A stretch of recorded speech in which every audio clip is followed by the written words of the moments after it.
বছরের সরকারের সফলতার সময় সবচেয়ে বড় জায়গায় গণঅভ্যুত্থানের যে এই রাষ্ট্র এবং সরকার যে আলাদা, সেই চিন্তাটা পাবলিক পারসেপশনে জনমনে উদয় হয়েছে। আপনিও তেমনটা মনে করেন কিনা সেটা একটা জায়গা, এবং রাষ্ট্রের সঙ্গে সুশাসনের একটা সম্পর্ক থাকে। এবং আমাদের এই রাষ্ট্রটা যে জায়গায় এসছিল সেটার পেছনে আপনি আগেও বহুবার বলেছেন যে আমরা একটা গণতান্ত্রিক প্রক্রিয়াকে নষ্ট করে ফেলেছিলাম। সেই জায়গা থেকে আপনার মূল্যায়নকে 1 বছরে। আপনাকে ধন্যবাদ। এবং ফরহাদ ভাই সঙ্গে আছেন আমার গুরুজন, যেটা আপনি বলছিলেন যে ফরহাদ ভাইয়ের কথার ফলে কথা বলা একটু কঠিন এই জন্য যে তার দ্বারা আমরা কিছুটা প্রভাবিত হয়ে যাই। আমি ব্যক্তিগতভাবে 3 দশক 3.5 দশক আগের থেকেই তার দ্বারা প্রভাবিত একজন। তো তারপরও মতের ভিন্নতা থাকবে, দুজন মানুষ যেহেতু আলাদা, এবং দুইজন মানুষের মত প্রকাশ করা এবং সেটাকে রেসপেক্ট করাটার যে কালচার, ওইটাই আমরা চেয়েছিলাম এত বছর ধরে। এখন সেই হিসেবে ধরেন ফরহাদ ভাই যেটা বলছে আমার ওই রকম, যে খুব বেশি হতাশা যে অনেকে ছড়াচ্ছে সেরকম হতাশ হবার মতো ঘটনা ঘটেনি, কিন্তু আশাবাদী যে অনেক হয়েছিলাম আমরা, সেখানে হোঁচট খেয়েছি। এই বেশি হোঁচট খাবার কারণ হতে পারে বেশি স্বপ্ন দেখলে, বেশি স্বপ্ন যখন বাস্তবায়ন হয় না, তার কিছুটা ভঙ্গ হয়, তখন স্বপ্ন ভঙ্গের বেদনা আমাদের ধরে বসে। আমরা মূলত ওই বেশি স্বপ্ন দেখছিলাম বলে এখন স্বপ্নভঙ্গের বেদনাটা টের পাচ্ছি। বেশি স্বপ্ন দেখাটাই ভুল হয়েছে অনেকের। বাংলাদেশে রাষ্ট্র গঠন তো মুক্তিযুদ্ধের পর থেকেই হয়নি। তার থেকে বড় কথা হলো জাতি গঠন হয়নি। রাষ্ট্র গঠনের পাশাপাশি জাতি গঠনটাও খুব গুরুত্বপূর্ণ একটা উপাদান, যেখানে ঐক্যবদ্ধভাবে সামষ্টিকভাবে এগিয়ে যাওয়ার জন্য যে ন্যাশন বিল্ড আপ হওয়া দরকার ছিল, সেই ন্যাশনটা বিল্ড আপ করার সুযোগ আমাদের তৎকালীন শাসক গোষ্ঠী দেয়নি। এবং আমরা একটা বিভাজিত মানসিকতা নিয়ে এইভাবে এগিয়ে গেছি, এখনও তাই আছি আমরা। এরপরে আসেন সুশাসনের জন্য। সুশাসন বিষয়টা এক রাষ্ট্র, জাতি গঠন এবং রাষ্ট্র পরিচালকদের দায়িত্ব কর্তব্য ঠিকভাবে পালন করবার উপর ডিপেন্ড করে। এখন এই দায়িত্ব কর্তব্য পালন করবার জন্য একটা হচ্ছে তার যে বন্দোবস্ত, লিখিত আইন কানুন বিধিবিধান থাকে। ব্রিটেনে বিধিবিধান সংবিধান ছাড়াই তো চমৎকারভাবে ওরা চালাচ্ছে, তার মানে মনে মগজে সংবিধানটা থাকতে হবে। এখন আমাদের এখানে হয়েছে কি, আমাদের এখানে কিছু ভালো আইন যে ছিল না তা না, ভালো আইন যে কিছু নেই তা না, কিন্তু ওই আইনটা পুস্তকে থেকে যায়, সেটা আমাদের মনে মগজে আমরা অনেক সময় নেই না। এই যে না নেওয়ার ক্ষেত্রটাকে দূর করে মনে মগজে নেওয়ার জন্য যে বয়ানটা দরকার ছিল, সেইটা এখন কিছুটা উঠে আসছে, কিন্তু সেই উঠে আসাটা খুব বেশি জোর পায়নি। জোর পায়নি কেন?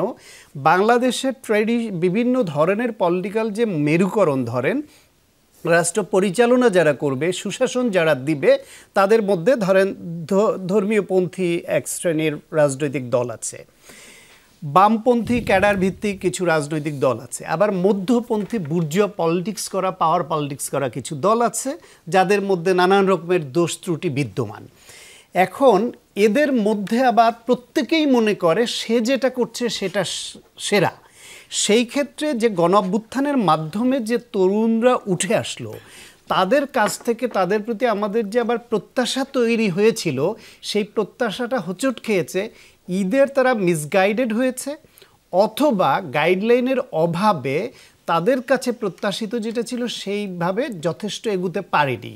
যেমন ধরেন তরুণরা রাজনৈতিক দল করলো, সেই রাজনৈতিক দল করাটা কতটা সুবিবেচনা হয়েছে সেটা নিয়ে প্রশ্ন উঠে গেছে। এই জন্য যে রাজনৈতিক দল না করে তারা যদি প্রেশার গ্রুপ হিসেবে থাকতো, তাহলে অন্যদের সুশাসনের দিকে আনতে বাধ্য করতে যতটা ইফেক্টিভ হতে পারত, এখন তারাই যখন রাজনৈতিক দল করে স্টেক হোল্ডার হয়ে গেল, প্রতিদ্বন্দ্বী বা প্রতিযোগী হয়ে গেল, তখন কিন্তু প্রশ্নটা অন্যদিকে ঘুরে গেল।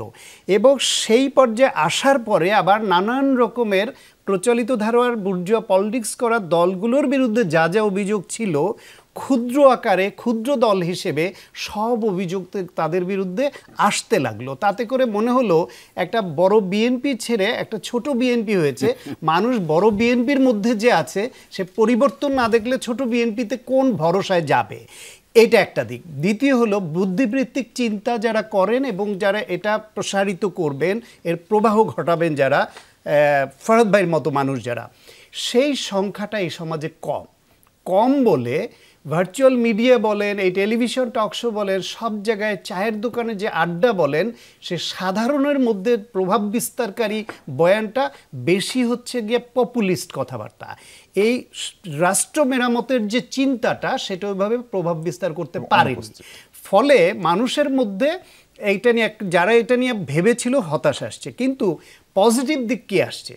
প্রথম পজিটিভ দিক হচ্ছে 16 বছর ধরে জেগে ধরা একটা ফ্যাসিবাদের বিদায় হয়েছে এবং এর মাধ্যমে একটা উদাহরণ সৃষ্টি হয়েছে যে এই দেশে হাসিনার মতো, আওয়ামী লীগের মতো দানবীয় ফ্যাসিবাদও টিকতে পারে না।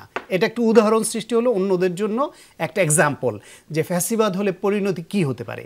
দ্বিতীয় হলো গিয়ে এদেশের মানুষ তার রাষ্ট্র পরিচালককে যে প্রতিনিধি নির্বাচন করবে সে অধিকারটা হারিয়ে ফেলেছিল, সেই অধিকারটা তার হাতে ফেরত গেল। ফেরত যাওয়াতে কি হলো, সে যদি যারা ভবিষ্যতে আসবে তারা যদি তাদের আকাঙ্ক্ষা মতো রাষ্ট্র পরিচালনা না করে তাহলে জবাবটা দিতে পারবে। এইটা একটা অর্জন হয়েছে। তৃতীয় হলো কিছু বিধি ব্যবস্থারও পরিবর্তন হয়েছে। এই দেশে তো রাজনৈতিক সংকট আলোচনার মাধ্যমে সমাধানের কোনো নজির বলতে ছিল না।